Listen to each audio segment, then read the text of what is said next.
Եթե կարելի է մի հատ խնդիր, որը ես չներկայացրեցի, տեսեք,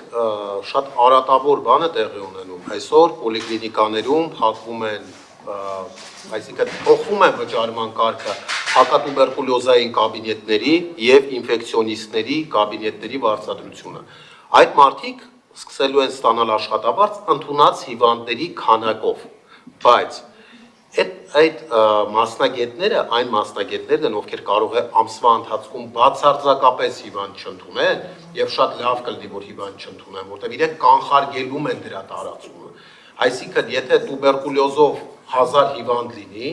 ու 1000-ին այդ մարդը ընդունի, կվարձատրվի։ Եթե ինքը լավ է աշխատել ու 1000 հիվանդ չկա տուբերկուլյոզով, ինքը չի վարձատրվելու։ Այսինքն, նման կաբինետների աշխատանքը ոչ թե հաշվվում է որպես քանի հիվանդ ընդունեցիր, այդքան գումար կստանաս, այլ հաշվվում է, թե քանի հիվանդ չընդունեցիր, ոնց արեցիր, որ չտարածվեց տուբերկուլյոզը կամ ինֆեկցիոն հիվանդությունը ոնց կանխարգելեցիր։ Ուստի դա դնել մնացած նեղ մասնագետների հետ, դա էլ առանձին խնդիր է։ Այսինքն շատ տարբեր հարցեր կան, որոնք անկեղծ, ինչպես Տիկին Պողոսյանը ասեց, ինչպես իմ գործընկերները ասեցին, մենք եկել էինք տրամադրված այսպես ընդգծումներով, որ իրանց կարգի մեջ, իրանց օրենսդրության մեջ,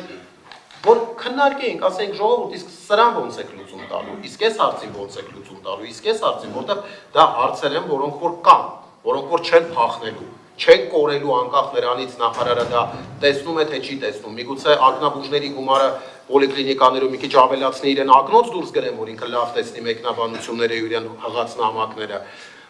բայց այդ խնդիրները չեն կորելու ոչ միտեղ։ Ու պետք չէ զսպանակը անverջ սեղմել, բուժաշխատողի համբերությունը անverջ չէ։ Մենք կունենանք լուրջ արտահոսք ոլորտից կամ կունենանք աղքատ դասակարգում ապրող բուժաշխատողներ։ Շնորհակալություն։